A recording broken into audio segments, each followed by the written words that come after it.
Greeting. I am here today to talk about the impact of the weak economic system on the governance. The government system has to change the weak economic system, or the weak economic system will change the government system. Because in politics, when we look into the weak system is determined by economic system. When you see that the economic system is very weak, that means the the government system is very weak. Now, let me bring into light that when we look into the financial things, we keep on borrowing from international communities and yet we don't multiply. We keep on borrowing from international bank and yet we don't multiply.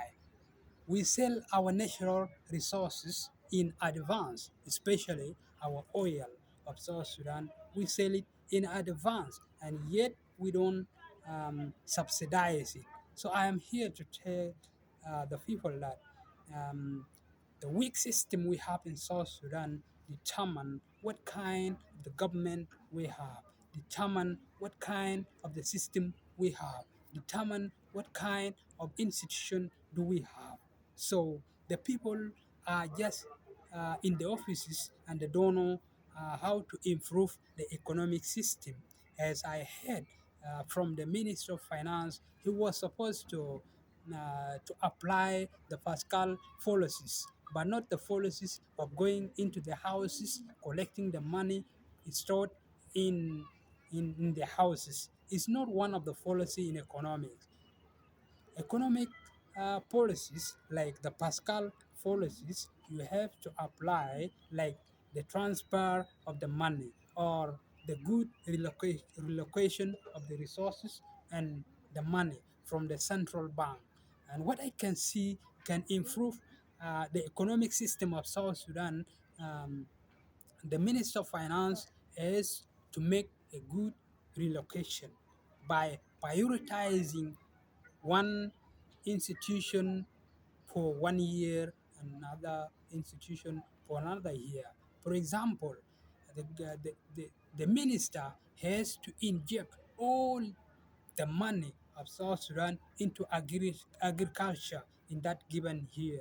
So people has to focus on agriculture on that year. And then the coming year, the people has to focus on the road or another institution. And what I have seen in South Sudan, people use their money for, to defend themselves in in a positions because there are some dealers to tell you, our people of South Sudan, there are some dealers. They are not for Salva Kiir, they are not for the citizen. They are just in the middle, selling the positions.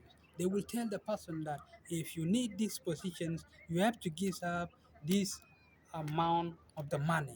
And you have to make for us what we want after you get the positions, and then if you have money, you will pay for that positions.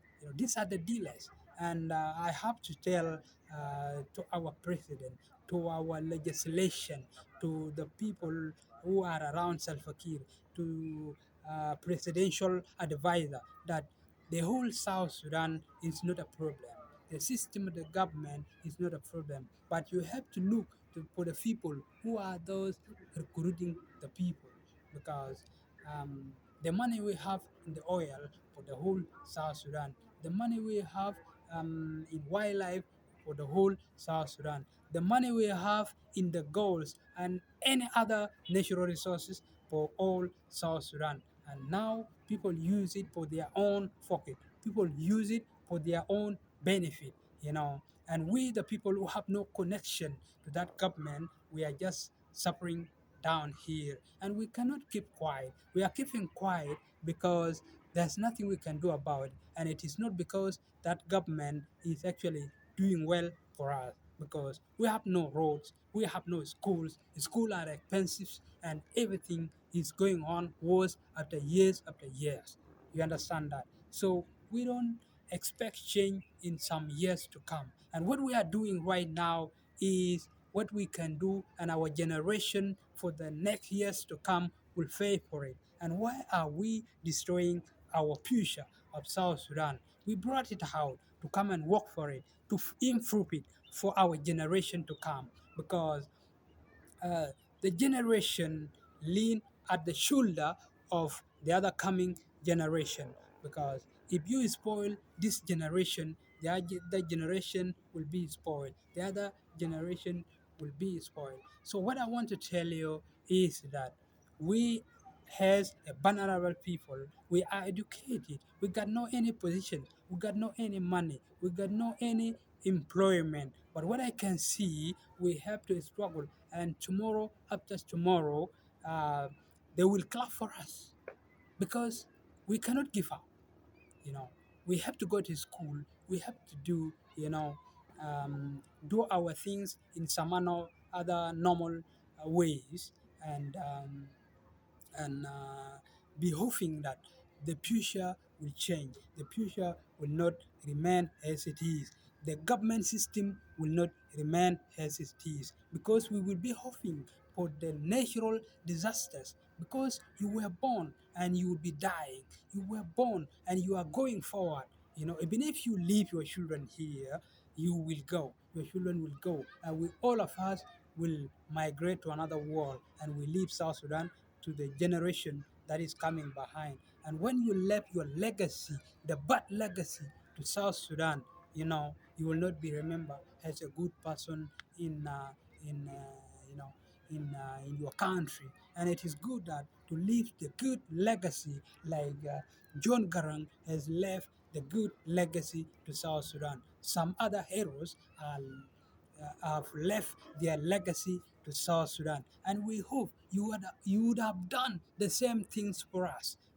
We grew up in your era, and we are growing old in your era, and yet there's nothing you have improved for us.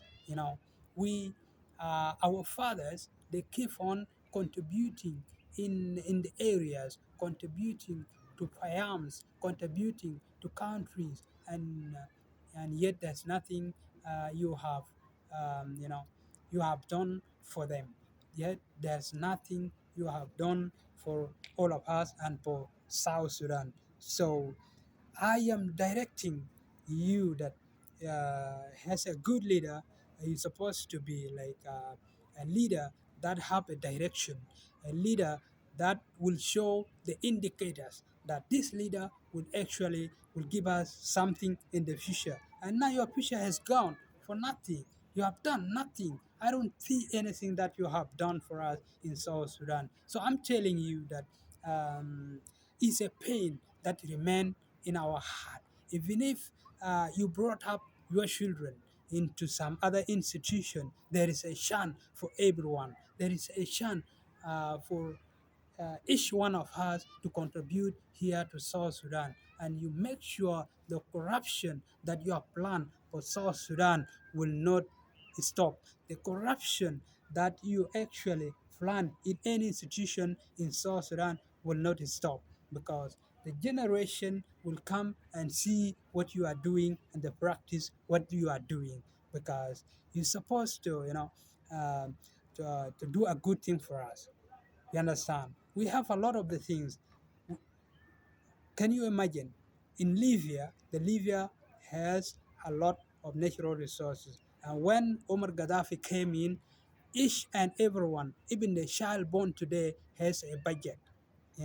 Free school, free medication, and the free money, because they have the natural resources like us. And even our natural resources are more than their natural resources. And this is part one, and I have part two that I will talk about uh, the government system in the next